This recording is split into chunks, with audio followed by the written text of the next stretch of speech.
Assalamualaikum warahmatullahi wabarakatuh.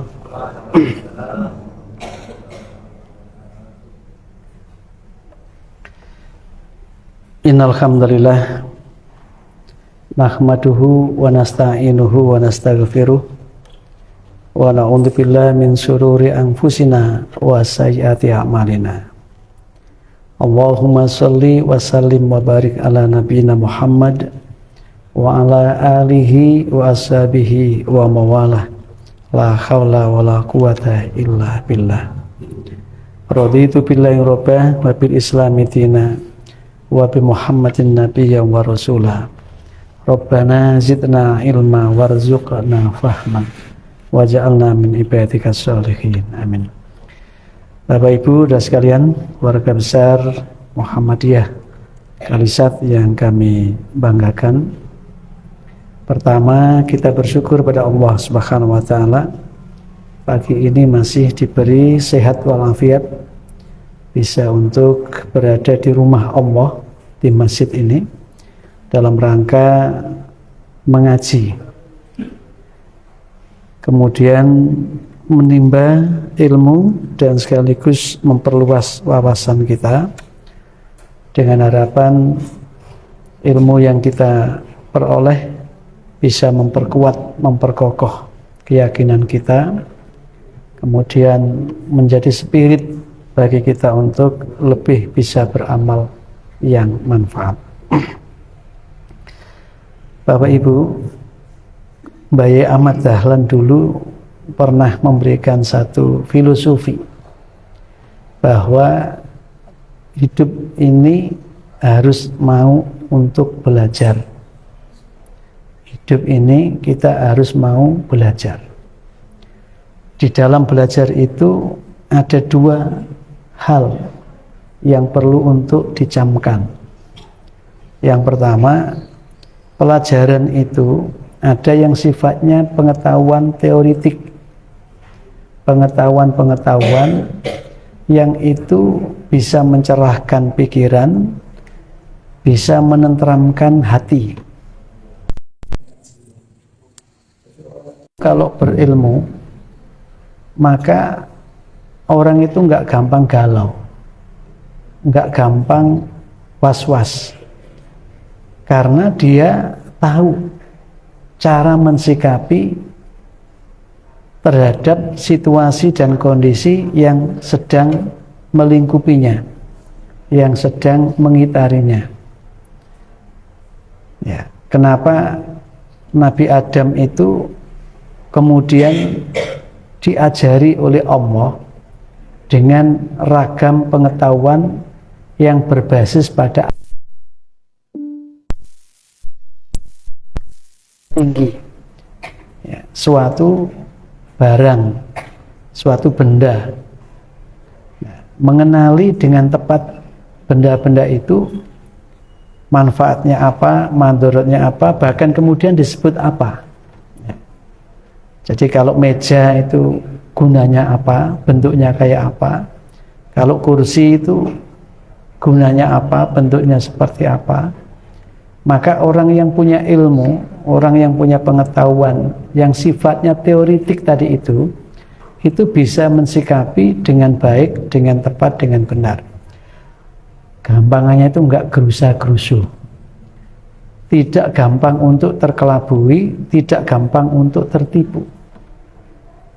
Dia akan punya respon yang rasional di dalam menanggapi situasi dan kondisi yang sedang berkembang. Maka perintah untuk membaca,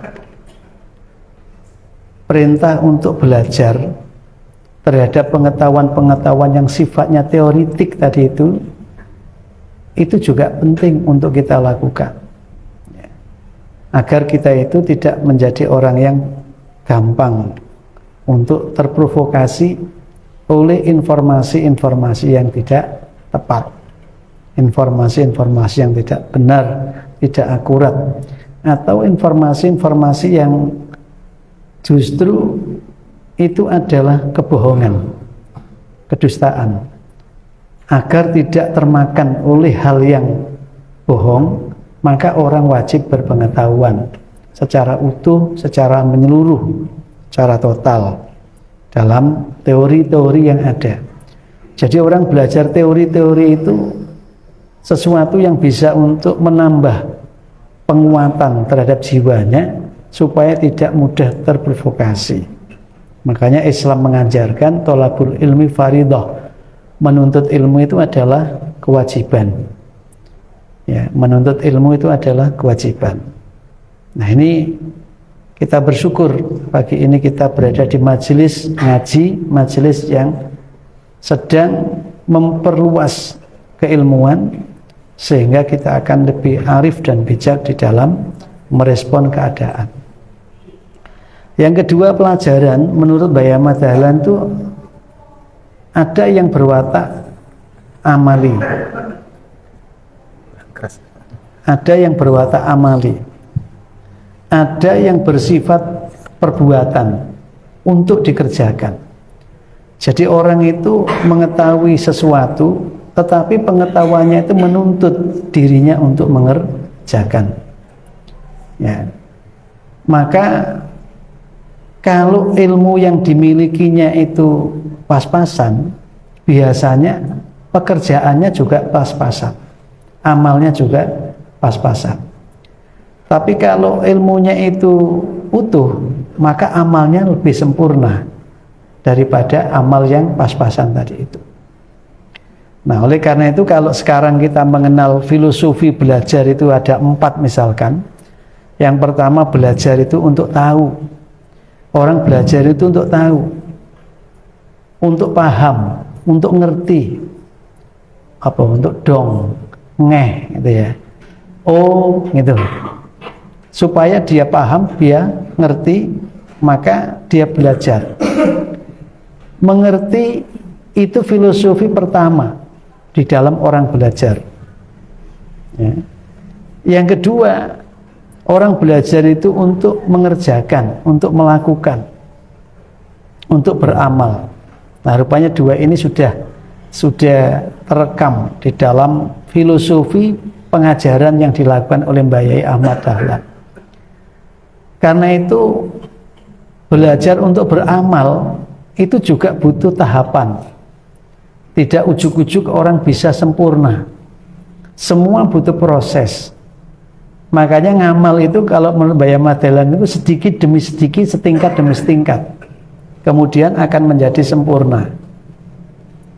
Jangan memaksakan diri ketika belum bisa mengerjakan satu tahapan, ingin tahapan berikutnya.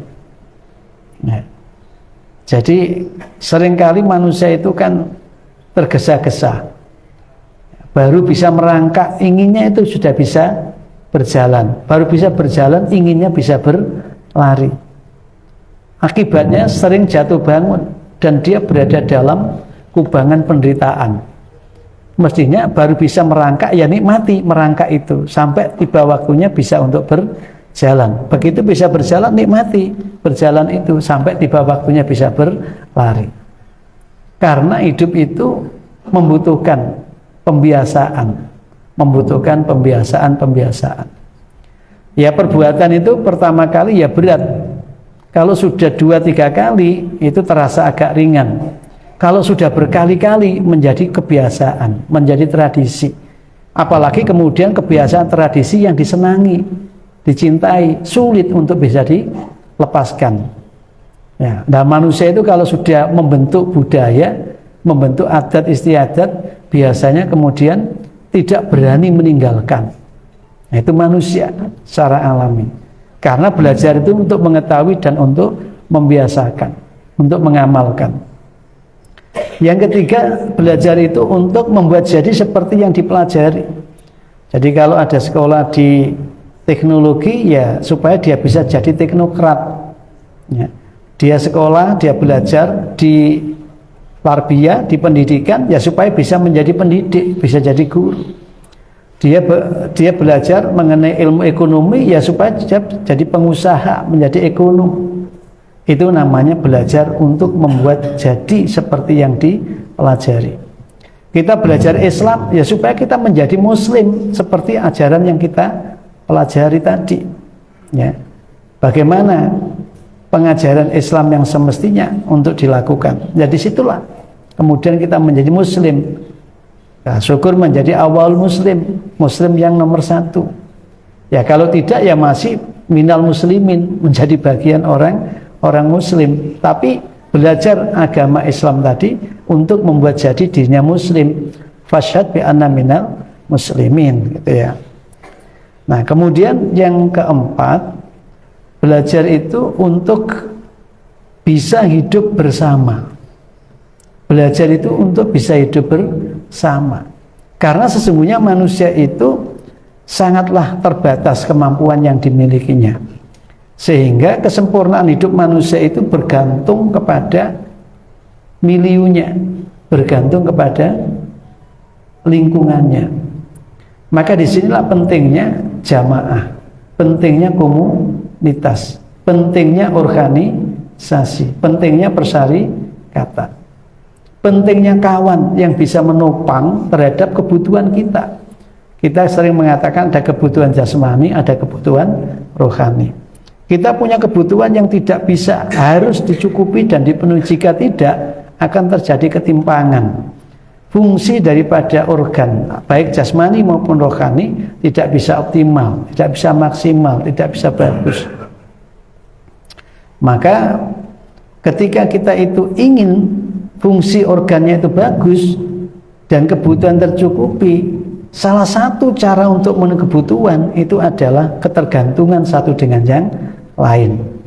Makanya membentuk jamaah itu penting.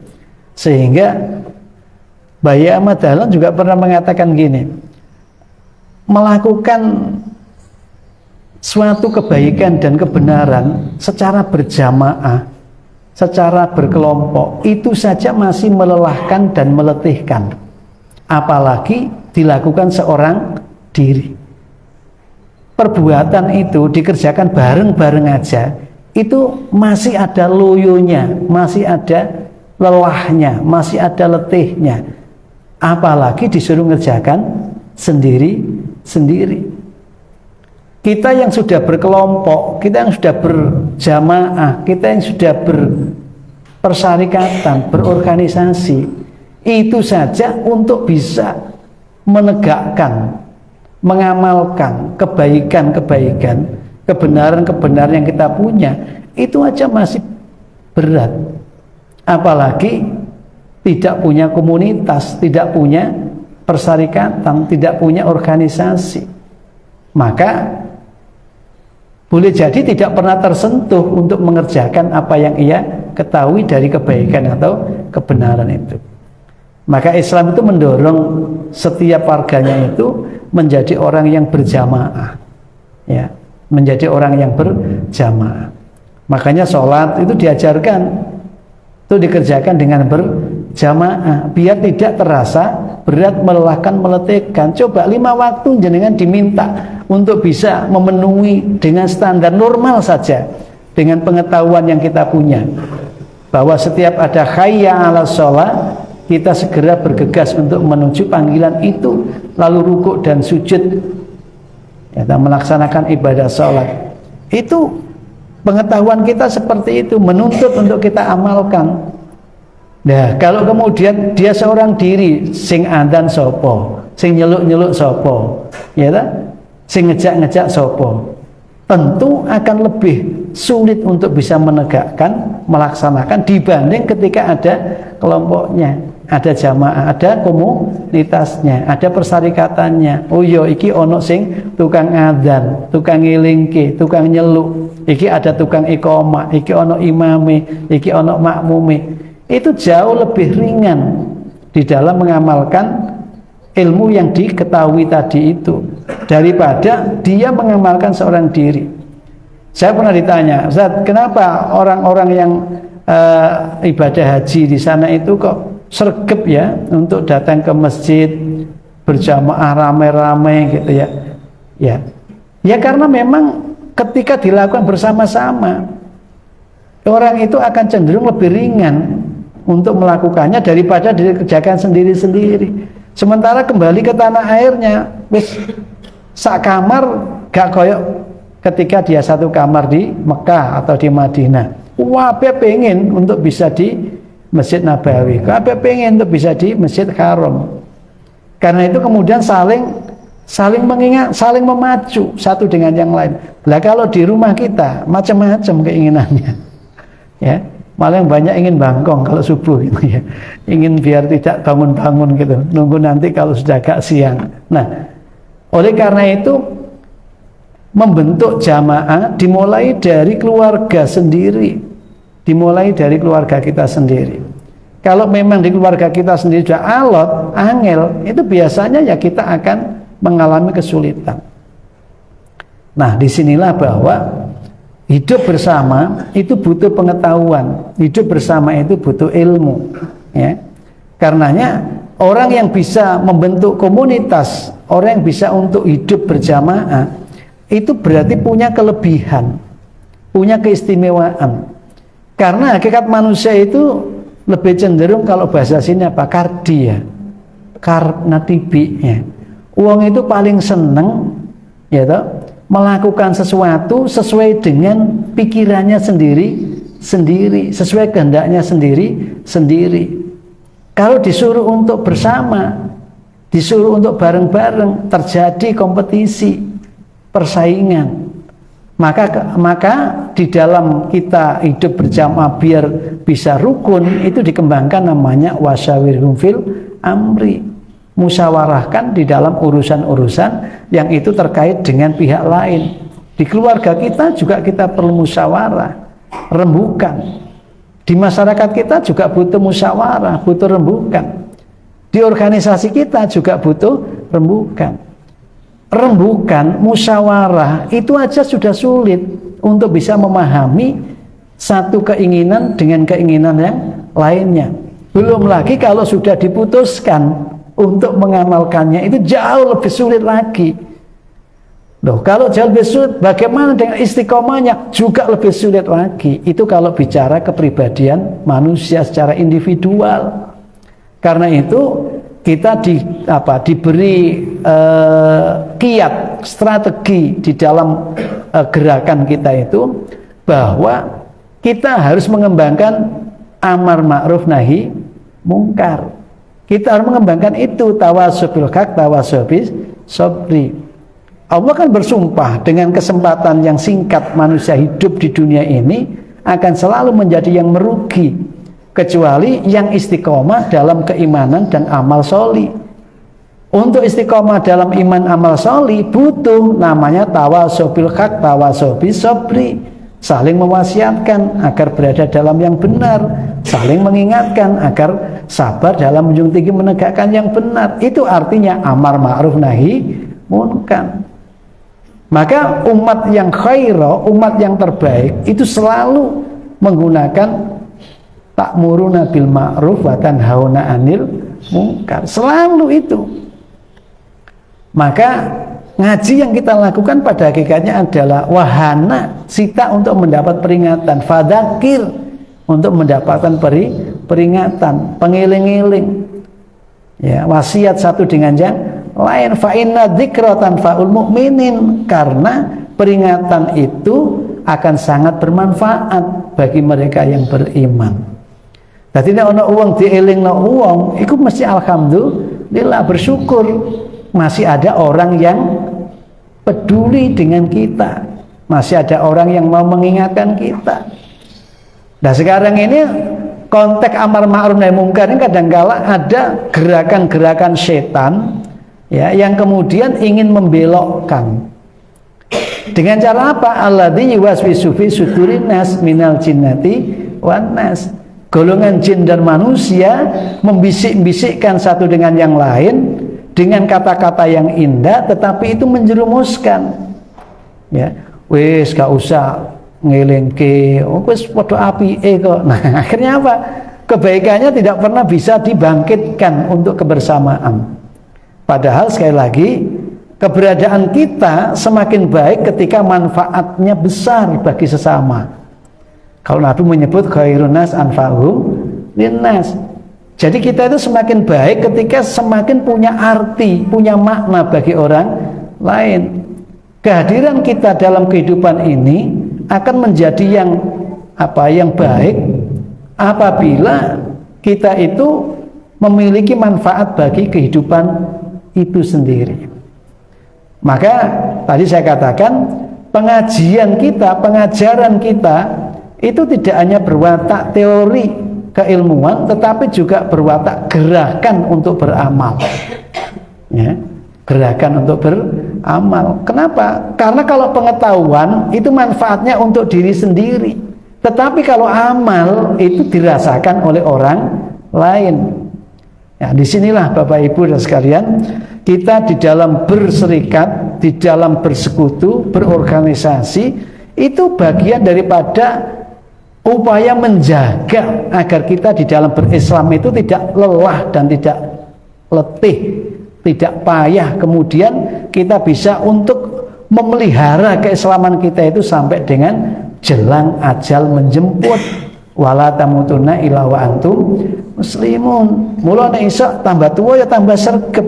Alhamdulillah niki Bapak umur pinten Pak panjenengan Pak yang duduk di kursi niku? Umur berapa? 80 ya. Alhamdulillah. 86 masih bisa untuk hadir di majelis taklim ya. Kenapa? Karena itu upaya untuk menjaga ya. Jangan sampai kemudian kita semakin dekat dengan ajal, lalu kebiasaan yang kita lakukan jauh dari upaya mempertahankan keislaman kita. Nanti menjadi orang yang su'ul khotimah. Padahal innamal a'mal bikhawatimiha. Perbuatan itu sangat ditentukan oleh tutupnya, oleh ujungnya, oleh endingnya. Tidak hanya innamal a'malu binniyat, tidak hanya ditentukan oleh awal ketika memulainya. Ya, makanya menjadi penting bagi kita untuk menjaga. Cara menjaganya kita saling tawasul haq, tawasul sabr. Di mana tempatnya? Yakun aliman, jadi yang alim, au muta'alliman atau yang terus belajar, au mustami'an atau yang mendengarkan nasihat-nasihat. Ad-din an-nasihah. Agama itu hakikatnya nasihat. Mendengarkan. Kalau enggak ya muhibban, yang senang, gak iso teko sepurane, gak iso teko, fisiknya nggak bisa hadir, tapi wujud cintanya kepada majelis taklim ada. Gak iso teko aku dina iki apa, wis aku tak ngirim apa yang bisa aku berikan untuk supaya lestari kegiatan ngaji bareng itu bisa guyub, bisa semakin semarak. Apa yang bisa? Mustami'an au muhibban, cintanya diwujudkan. Wala takun khomisan, jangan jadi yang kelima. Berilmu enggak, belajar enggak, mendengarkan enggak, cinta majelis ilmu juga enggak. Nah, malah ada majelis ilmu kita ingin membubarkan misalkan, ya fatulik, maka perilakumu yang kelima itu akan merusak dan membinasakanmu. Bapak Ibu yang dirahmati Allah, di dalam kita ingin menjadi orang yang terawat keberislamannya, maka kita kemudian dimunculkan sebagai gerakan progresif. Kita hendaklah menjadi komunitas yang selalu punya progres, kemajuan ya. Kalau bangsa Indonesia itu ada cita-cita memajukan kesejahteraan umum, mencerdaskan kehidupan bangsa. Negara kita punya cita-cita seperti itu oleh para pendirinya ya, oleh para pendiri bangsa ini ya. Ingin supaya masyarakat itu berkesejahteraan yang maju dan masyarakat itu punya kecerdasan di dalam menjalani hidupnya ini, tidak menjadi seperti kerbau yang dicocok gitu ya, yang dikasih kalau orang sini Madura tonga. Tidak seperti itu. Kenapa? Karena pemimpin-pemimpin umat umumnya mereka belum bisa berbagi atau memberikan harta yang ia punya untuk kemajuan umat itu sendiri. Mereka masih banyak yang kemudian menjadikan umatnya itu sebagai sumber daripada pendapatan, sumber daripada kekayaan, sehingga banyaknya umat identik dengan kekayaan yang dimiliki. Kebanyakan pemimpin-pemimpin umat itu masih seperti itu. Apakah di Muhammadiyah juga berlaku? Nah, ini perlu untuk diteliti ini, ya. Sehingga kejujuran di dalam menyatukan umat dalam satu kebenaran yang didatangkan oleh Allah itu sulit. Justru yang terjadi adalah pemimpin-pemimpin itu justru yang sedianya mencerdaskan, yang sedianya memajukan, justru membodohkan dengan ragam statement pengajaran yang bisa membawa dirinya mendapat keuntungan-keuntungan duniawian. Dan itu dulu Mbah Ahmad Dahlan juga sudah berpesan, ya. Mestinya para pemimpin umat itu rela mengorbankan apa saja yang ia punya supaya umat itu bersatu hidup di bawah panji kebenaran. Nah, kita bersyukur, ya, kita berada dalam satu gerakan yang ingin mengantarkan kita berada di surga yang penuh dengan kenikmatan melalui memegang teguh Al-Quran dan Sunnah yang dipahami secara mendalam dan utuh, mendalam dan menyeluruh dengan akal yang sehat, dengan akal yang cerdas, sehingga keberagamaan kita menuntun kita untuk memiliki pengetahuan dan sikap laku yang semestinya, ya. Jadi tidak kemudian karena alasan agama jauh dari Tuhan, gitu. Ada orang karena alasan agama jauh dari Tuhan. Justru dengan beragama itu kita akan dekat dengan Tuhan, kita dekat dengan Allah. Beragama itu untuk mendekatkan kita dengan Allah. Beragama itu untuk mendekatkan kita dengan kemanusiaan kita. Laqad khalaqnal insana fi ahsani taqwim. Kita dicipta itu dalam keadaan yang paling bagus. Kita dicipta itu dalam keadaan yang paripurna di antara makhluk Allah yang lain. Kenikmatan yang sifatnya lahir batin, ada jasmani dan rohani itu harus kemudian dipaham dan dimengerti supaya bisa dioptimalkan manfaatnya, bisa digunakan dengan semaksimal mungkin.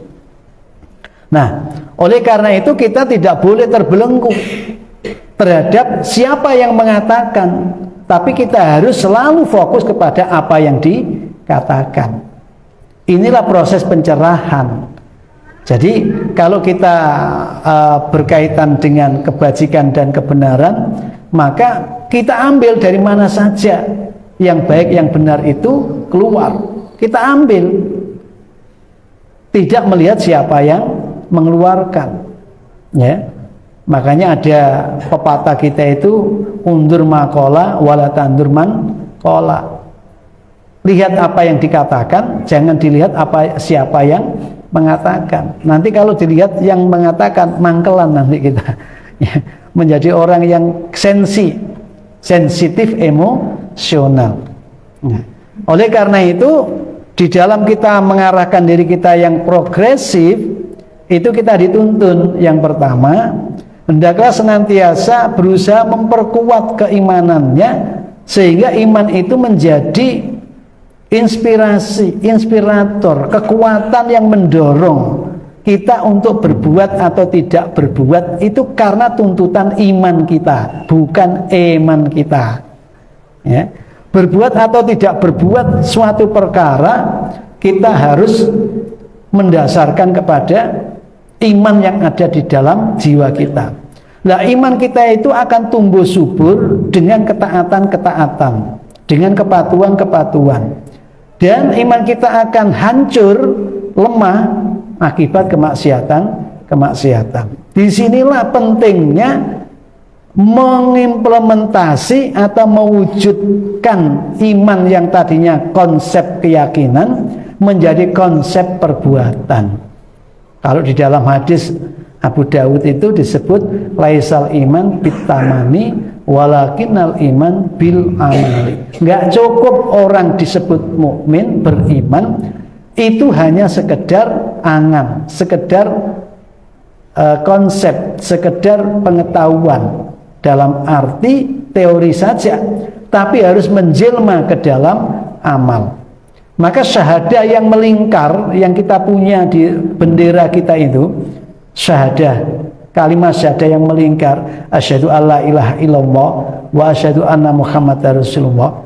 Syahadah itu akan menjadi nyata ketika persaksian kita kepada Allah, persaksian kita kepada Rasul menjelma dalam watak pribadi kita dalam kehidupan sehari-hari ini.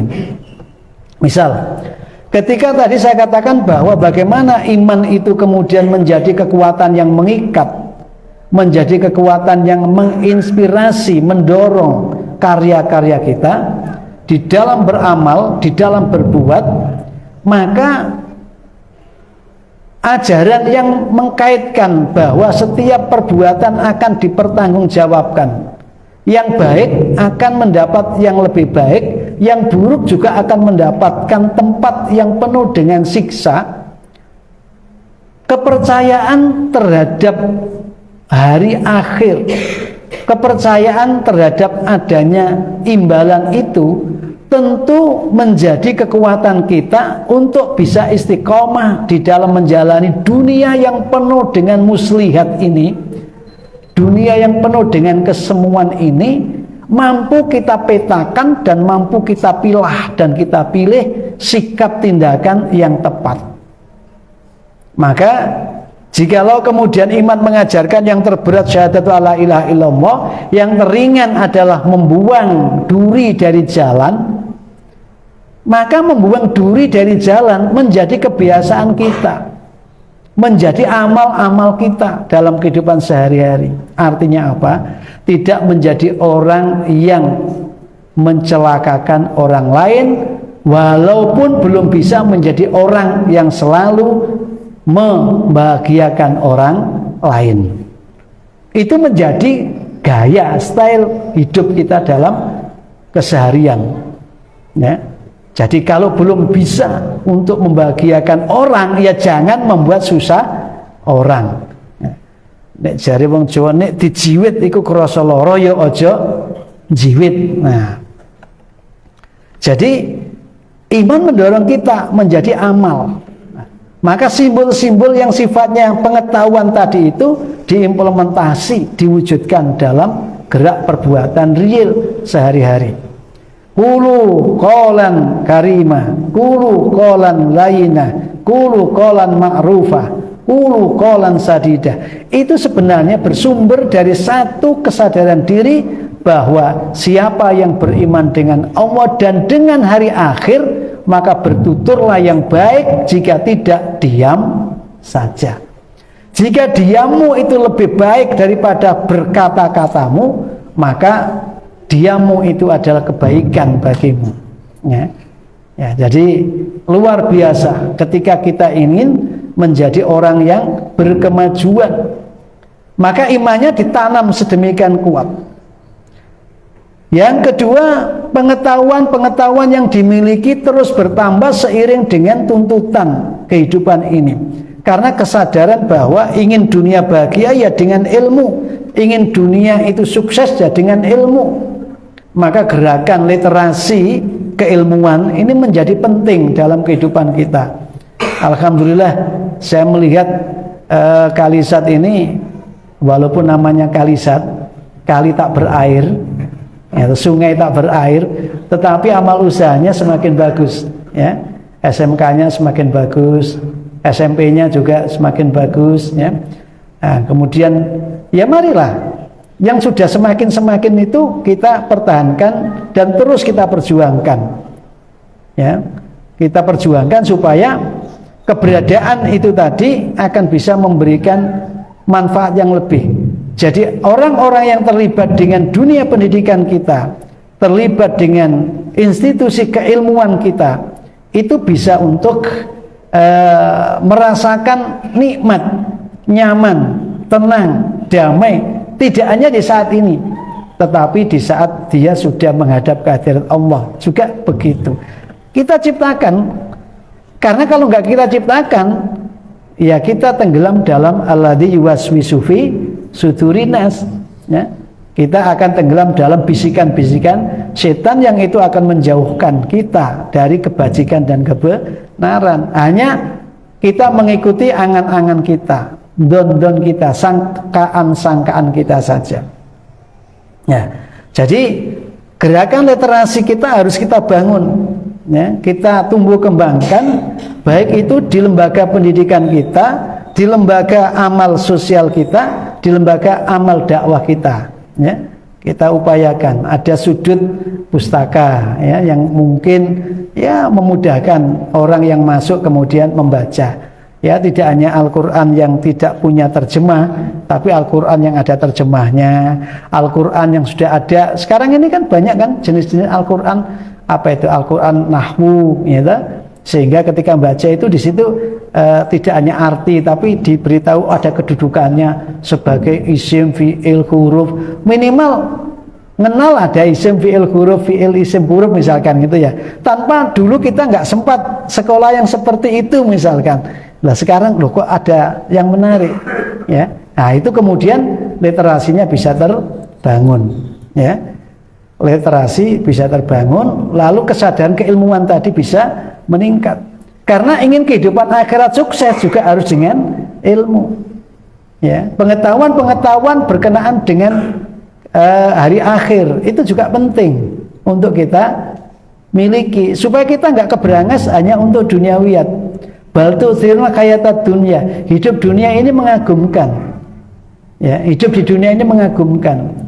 Di dalam hati Rasulullah itu diibaratkan seperti nenek yang tua tapi cantik, ya. Jadi nenek tua tapi cantik. Sampeyan ero wong tuwek ayu, sing sampean pikir apa nih? Coba Pak, sampeyan ketemu wong tuwek ayu, sing sampean pikir apa nih?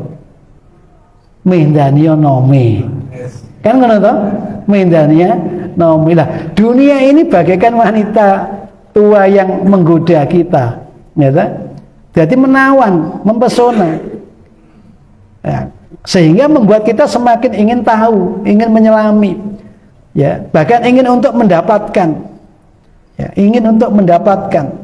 Maka untuk supaya kita seimbang, ya, seimbang, maka kita harus memperkuat pengetahuan-pengetahuan mengenai ukhrawiyat, pengetahuan-pengetahuan mengenai kehidupan akhirat. Kenapa? Karena kehidupan yang esensial, kehidupan yang sepenuhnya itu ada kehidupan yang di akhirat itu. Nah, kalau itu kemudian kita gunakan untuk membekali diri kita membaca kehidupan dunia ini, akhirnya kita bisa menjadi orang yang seimbang. Wabtaghi fima atakamu darul akhirata. Semua yang dianugerahkan oleh Allah di dunia ini dia gunakan untuk mencapai akhiratnya. Wala tansa nasibaka minad dunya, tapi dia tidak kehilangan, tidak mengabaikan urusan duniawiyatnya. Maka di tafsir At-Tanwir itu disebutkan tugas utama kita ketika sudah punya pengetahuan itu bukan merasa kebak dengan ilmu dan hikmah. Kalau itu yang terjadi kesombongan dan kecongkakan, ya. Tetapi tugasnya adalah menciptakan suasana hidup bumi ini seperti surga, ya. Jadi pengertian-pengertian, pengetahuan-pengetahuan mengenai kehidupan di akhirat itu sedemikian rupa bagi mereka yang taat kepada Tuhannya, itu mendapatkan tempat-tempat yang disebut dengan kebun-kebun surga-surga, ya, yang di dalamnya itu penuh dengan kenikmatan yang memang juga berkelas-kelas. Surga itu ya berkelas-kelas, bertingkat-tingkat, ya. Itu kemudian mendorong orang yang mengetahui itu, ya apa ya nek urip ning donya kuwi ya iso diwujudno kaya ngono kuwi. Itu tanggung jawab khalifatu fil ardi, pemimpin di muka bumi. Tanggung jawab kita membuat rahmatan lil alamin. Kewajiban kita, tanggung jawab kita. Mula sampai diberi runutan baiti jannati, dimulai dari rumah supaya rumah itu menjadi seperti taman surgawi. Nah, oleh karena itu gerakan keilmuan literasi tadi itu juga penting. Ketika pengetahuannya itu bertambah, biasanya ada perilaku yang akan berubah. Ya. Karena perubahan itu tidak mungkin terjadi tanpa adanya pengetahuan lebih dulu. Karena manusia itu punya akal, yang dengan akal itu manusia bisa untuk membanding. Ngapunten. Bukan berarti membanding seperti lagunya Farel. Manusia itu secara alami itu punya kemampuan untuk membanding, dan memang dia selalu akan membandingkan satu dengan yang lain. Yang dibandingkan itu adalah manfaat dan madarat, kebermanfaatan dan kebahayaan. Maka dia akan selalu menghindar dari bahaya menuju yang manfaat. Itu sikap dasar manusia, karakter watak manusia yang alami begitu. Jadi nggak ada manusia yang selama akalnya sehat, cerdas, itu kemudian memilih yang membahayakan dirinya dalam bersikap. Setelah dia tahu. Lah pengetahuan manusia yang belum sempurna itu, kadangkala itu kalau sudah semakin baik, maka perubahan akan terjadi. Perubahannya akan terjadi. Sampai ngomong berubah seperti apapun, ketika pengetahuannya tidak sampai, ya tetap nggak akan berubah. Tapi kalau pengetahuannya sudah sampai tidak perlu menyuruh berubah, dia akan berubah. Kenapa? Karena watak pengetahuan itu adalah perubahan. Jadi kalau orang itu sudah tahu, biasanya akan berubah. Maka perubahan-perubahan itu penting. Karena penting, lalu kita itu menyebutnya selain daripada amar ma'ruf nahi mungkar, itu ada namanya tajdid. Perubahan itu dimaknai sebagai pembaruan. Pembaruan yang pertama itu kembali kepada yang orisinil. Ketika dia tahu, lo tiba imitasi, ini tiruan. Sing bener nanti, sing bener iki, sing orisinil ini, yang asli ini. Maka ada namanya tajdid. Urusan akidah kembali kepada pokoknya, asalnya. Bagaimana bertauhid yang lurus, bagaimana beragama yang benar, itu kembali ke asal, kembali ke yang murni. Tetapi makna tajdid yang kedua adalah modernisasi, mengikuti perkembangan. Terkait dengan apa? Muamalah duniawiyat. Nyatanya dunia ini seperti itu perkembangannya, ya tak? Karena di dunia ini banyak ragam pengembangan pengetahuan yang boleh jadi tidak dikendalikan oleh nilai-nilai Islam. Sehingga orang menyebut ilmu bebas nilai. Ilmu tidak diikat oleh nilai. Sakarepmu wis, kamu teliti, kamu macam-macam, akhirnya kamu dapat pengetahuan-pengetahuan itu. Mau nggak mau urusan dunia. Kita akan melakukan perubahan, penyesuaian dengan apa yang sedang terjadi. Sekarang era teknologi yang luar biasa. Sehingga kemarin tuh jamaah ada yang bertanya begini, Ustaz, kami seorang wanita ingin sholat berjamaah, ya toh? Tetapi kami nggak punya mahram yang bisa mendampingi kami. Boleh nggak kami sholat berjamaah, berimam dan bermakmum dengan imam yang ada di TV, yang ada di HP? Boleh nggak? Saya buka HP, imam sholat duhur, ya, terus kemudian saya sholat duhur, ya, apa boleh? Ini kan tuntutan teknologi. Ada lagi yang bertanya, Ustaz, boleh nggak ya orang akad nikah itu menggunakan VidCon, video conference itu? Boleh nggak? Kan kelihatan itu semuanya, ya, laki perempuannya kelihatan. Bagaimana? Boleh nggak itu ya? Untuk akad, toh nikah itu akad muamalah, ya, akad jual beli, sama dengan sampai pesen, kan ya iso kan? Aku pesen bojo nang ngene Pak Anwari misalkan. Akhirnya apa? Pak Anwari menjadi wakil saya kan untuk bertindak sebagai calon suami. Boleh nyari barang ketemu, gelem sampean tak rabekno karo iki. Gelem mahare piro? 5. Ya wis dadi ning kono wisan. Akadnya sudah jadi, tinggal kirim aja. Pak Anwari kirim ke saya. Pak Kusno, iki pesenane sampean, bojone sampean. Apa diakad maneh? Enggak usah diakad maneh, wong sudah diakad karena Pak Anwar sudah jadi wakil saya sebagai calon suami. Wis akad ning kono mau. Walah, tambah ribet, kehidupan manusia tambah ruwet. Ketika apa? Teknologi semakin canggih. Kemudahan ada, tetapi secara keilmuan butuh namanya tajdid, pembaruan itu ada nggak prinsip-prinsip dasar yang dilanggar atau tidak dilanggar. Nah, sehingga pada waktu sholat tadi itu apakah sah atau tidak, jadi bingung juga yang mau membuat pernyataan di zaman Nabi nggak ada, ya tak? Bingung juga ini yang kaitannya dengan nikah. Nikah itu lebih cenderung muamalah duniawiyat. Dengan cari bab nikah itu kan bab di muamalah. Kalau yang sholat tadi babnya memang di ubudiyah. Yang ubudiyah kembali kepada khitoh Nabi gitu. Yang muamalah mengikuti perkembangan. Sampai hari ini itu semua elemen dibuat pak menentu. Jadi ono sing ngarani, boleh Pak itu sah nikahnya. Siji enggak sah, tidak satu majelis. Wes intinya kehidupan duniawiyat itu membawa kita untuk dinamis dan bagi kita untuk melakukan perubahan. Ya. Nah, oleh karena itu umpama keliru di dalam beristihad mengenai muamalah duniawiyat tadi itu masih ada garansinya. Istihad salah bisa oleh satu kebaikan, yaitu kebaikan bersungguh-sungguhnya tadi itu. Tapi kalau itu kemudian kita terapkan otomatis, ya menjadi masalah besar dalam keberagaman kita, ya.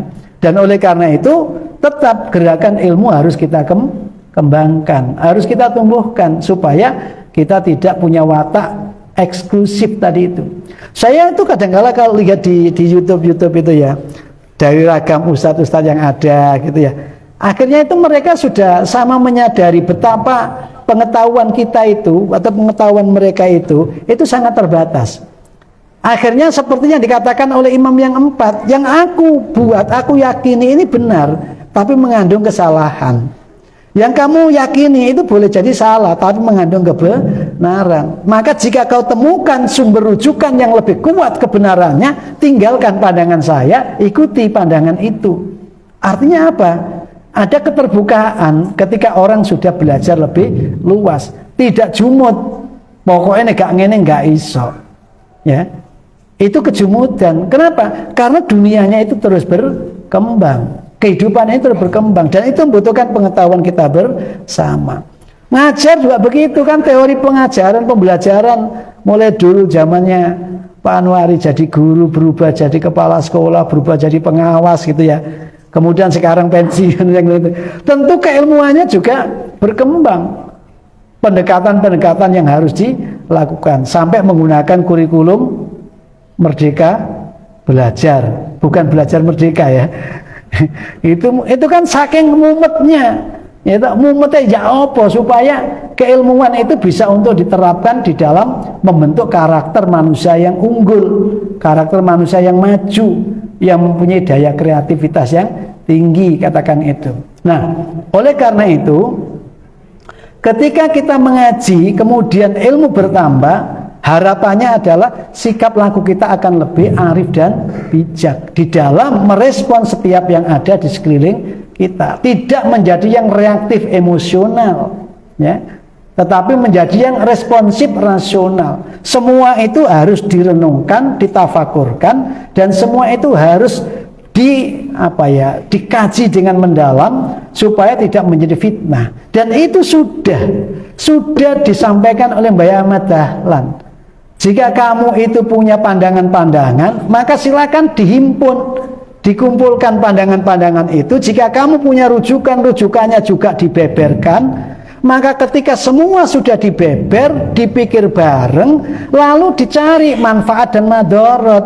Mana yang lebih manfaati, mana yang memberikan kesejahteraan, kemudahan di dalam menjalani hidup ini. Mari kita berganti dari yang tadinya eksklusif menjadi inklusif, yang tadinya tertutup jadi terbuka. Bahkan kepada agama-agama lain pun diajak seperti itu. Bahasa Qur'annya wajadilhum bilatihya ahsan. Kalau ada perbedaan jangan asal menuduh sebagai kesalahan bagi pihak lain, tapi adab ikhtilaf, adab berbeda itu perlu dikedepankan. Ayo dijelentrehke, iki pandangane sapa? Nek nglakoni iki untung rugine apa? Nek sing iki untung rugine apa? Urip ning donya mau sepisan, aja digawe gegeran, ayo digawe gergeran. Gergeran apa, Pak? Gergeran itu rukun, guyub, seneng satu dengan yang lain, menghormati. Masalah beda itu hal yang wajar jika kita menjadi sosok yang terbuka. Maka orientasi adalah orientasi kini dan yang akan, bukan orientasi masa lalu. Lihat tengok masa lalu untuk menempatkan diri pada saat ini dan yang akan datang. Insya Allah. Kalau wal tantur nasuma qadamat liqa dikerjakan, maka kita akan punya spirit apa yang kita tinggalkan saat ini untuk generasi yang akan datang, yang sebenarnya itu bukan untuk generasi yang akan datang, untuk dirimu sendiri. Kata Rasulullah, siapa yang membiasakan perbuatan baik kemudian diikuti oleh orang setelahnya, maka baginya kebaikan itu terus menerus tanpa mengurangi nilai baik dari yang mengikutinya. Siapa yang menunjukkan kebaikan kepada seorang, maka dia dapat pahala kebaikan yang menunjukkan, dan dapat kebaikan ketika kebaikan itu diikuti oleh orang yang ditunjukinya tanpa mengurangi bagiannya itu. Subhanallah. Ya. Jadi kalau kita itu melakukan kebaikan saat ini, sebenarnya itu bukan untuk orang lain. In ahsantum ahsantum li anfusikum, itu kebaikan untuk diri kalian sendiri. Fastabiqul khairat, mari berlomba menjadi orang yang mempunyai kebaikan-kebaikan yang bisa diwariskan, sehingga itu bisa menjadi amal jariah kita. Insya Allah melalui bermuhammadiyah, melalui persyarikatan, banyak jalan yang bisa kita pilih. Milih sing endi? Milih sing tukang dakwah, tukang ngomong, apa milih sing tukang sedekah, tukang filantropi? Monggo, banyak jalan. Satu dengan yang lain saling melengkapi dan menyempurnakan. Saya kira ini mudah-mudahan ada manfaatnya. Kurang lebihnya mohon maaf. Assalamualaikum warahmatullahi wabarakatuh.